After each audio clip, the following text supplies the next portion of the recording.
దాడా, తెలంగాణ అస్తిత్వం మీద దాడా అనేది టాపిక్. తెలంగాణ భాష మీద దాడి జరుగుతున్నది, అస్తిత్వం మీద దాడి జరుగుతున్నది. తెలంగాణ విధ్వంసం జరగడంలో ఎవరైతే పాత్ర పోషిస్తున్నారో వాళ్ళందరూ ఈ భాష మీద, అస్తిత్వం మీద దాడి చేస్తున్న వాళ్ళే.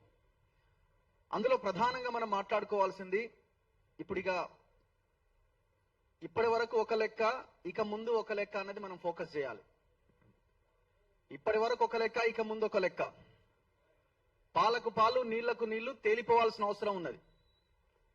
ఎవరి ముసుగేంటో తేలిపోవాల్సిన సమయం ఇది. అట్లయితేనే తెలంగాణ భవిష్యత్ ఏమైనా మారడానికి అవకాశం ఉంది, లేకపోతే కష్టం. ఇట్లాంటి రౌండ్ టేబుల్లు, ఇట్లాంటి ప్రెస్ మీట్లు, మీటింగ్లు మనం పెట్టుకుంటూ వెళ్తూనే ఉంటాం, కానీ ఎక్కడా కూడా మార్పు రాదు. మార్పు రావాలంటే క్లారిటీతో ఉండాల్సిన అవసరం ఉంది. మనం తెలంగాణ భాష మీద, అస్తిత్వం మీద దాడి చేస్తున్నోడే తెలంగాణని విధ్వంసం చేసిండు. గమనించండి, తెలంగాణలో విద్యా వ్యవస్థ నాశనం కావడానికి కారణం ఎవడు? భాష మీద, అస్తిత్వం మీద దాడి చేస్తున్నోడే కదా.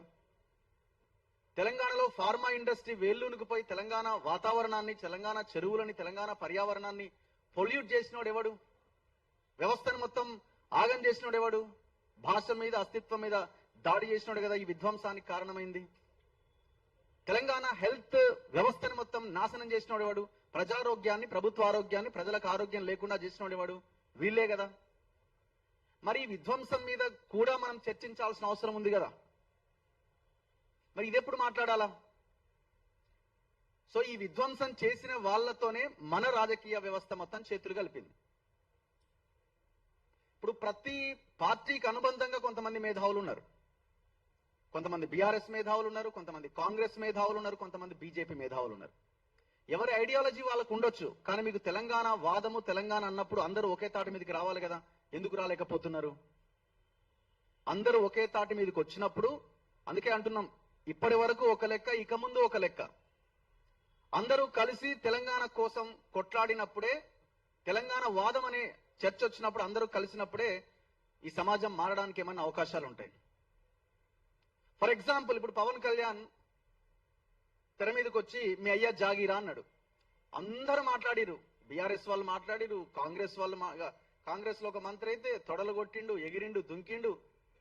బీజేపీ వాళ్ళు సరే, వాళ్ళు పవన్ కళ్యాణ్ సపోర్ట్ చేసిన ఒకరిద్దరు తెలంగాణ వాళ్ళు, అందులో కూడా అట్లెట్లా అంటాడని మాట్లాడిన వాళ్ళు కూడా ఉండొచ్చు. కానీ ఇదే పవన్ కళ్యాణ్ మీ అయ్యే జాగీరా అన్నందుకేమో అంత పెద్దగా రెస్పాండ్ అయ్యారు. తప్పే అది, అట్లా అనకూడదు. అన్నోని ఖచ్చితంగా కడిగి పారేయాల్సిందే. కానీ అదే పవన్ కళ్యాణ్ 10 ఎకరాల చెరువు కబ్జా పెట్టిండు. ఎవరెందుకు మాట్లాడాడు? ఎవరెందుకు మాట్లాడరు? కాంగ్రెస్ మాట్లాడిందా? వాళ్ళ చేతిలోనే ఉంది ప్రభుత్వం. ఎగిరి దుంకిన మంత్రి ఏమన్నా మాట్లాడే ప్రయత్నం చేసిండా?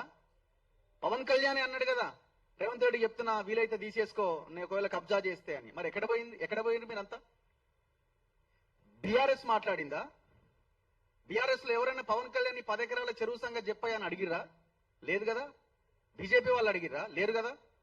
మరి మీ అయ్యే జాగీరా అన్నందుకు అంతెత్తున లేచిన వాళ్ళు 10 ఎకరాల చెరువును కబ్జా చేస్తే ఎందుకు మాట్లాడలే? ఇట్లా ఎన్ని చెప్పాలో అని చెప్పొచ్చు. ఇప్పుడు 373 ఎకరాల నాదర్గుల్ భూముల విషయంలో కూడా సేమ్ అదే. ఏ పార్టీ దీని మీద నోరు విప్పదు. కబ్జాలు చేస్తున్నవాడు ఎవడు? ఇదే భాష మీద, ఇదే అస్తిత్వం మీద దాడి చేస్తున్నాడే కదా. అందులో కూడా తెలంగాణ రైతులను రోడ్ల పాలు చేసిర్రు, అందులో ఉన్న చెరువుని ఖతం చేసిర్రు, అందులో లింగమయ్య గుట్టని ఖతం చేసిర్రు, పెద్ద జాతర జరిగేది. మరి అందులో కూడా ఈ భాష మీద, అస్తిత్వం మీద దాడి చేసినోడే ఉన్నాడు కదా. మరి ఇక్కడెందుకు కలిసి రావట్లే? ఇక్కడెందుకు మాట్లాడట్లే? మొన్న మేము పోయినాం తిరుమలగిరికి. 8 ఎకరాల భూమి ప్యూర్లీ గవర్నమెంట్ ల్యాండ్. 8 ఎకరాలకి మొత్తం బ్లూ షీట్లు నాటుపడేసినారు. లైవ్ లో ఎంఆర్ఓ మిగతా వాళ్ళంతా ఒప్పుకుంటున్నారు ఇది గవర్నమెంట్ ల్యాండ్. పర్మిషన్ లోడ్ ఇచ్చిందంటే వాడు ఎవడో ఇచ్చిండు, అంతకుముందు నవీన్ మిట్టల్ అంటోడని అంటున్నారు. ఇంతవరకు అది క్లియర్ కాలే. అక్కడ బీజేపీ ఎంపీ, ఇటు పక్కన బీఆర్ఎస్ ఎమ్మెల్యే, అటు పక్కన కాంగ్రెస్ ఎమ్మెల్యే, కాంగ్రెస్ లీడర్లు ఉన్నారు లోకల్ గా. మరి ఎవరెందుకు మాట్లాడరు దీని మీద? ఇది విధ్వంసం. ఈ విధ్వంసానికి కారకులు ఎవరు? తెలంగాణ ఫిజికల్ గా, తెలంగాణ జనరేషన్స్ నష్టపోతున్నాయి కదా.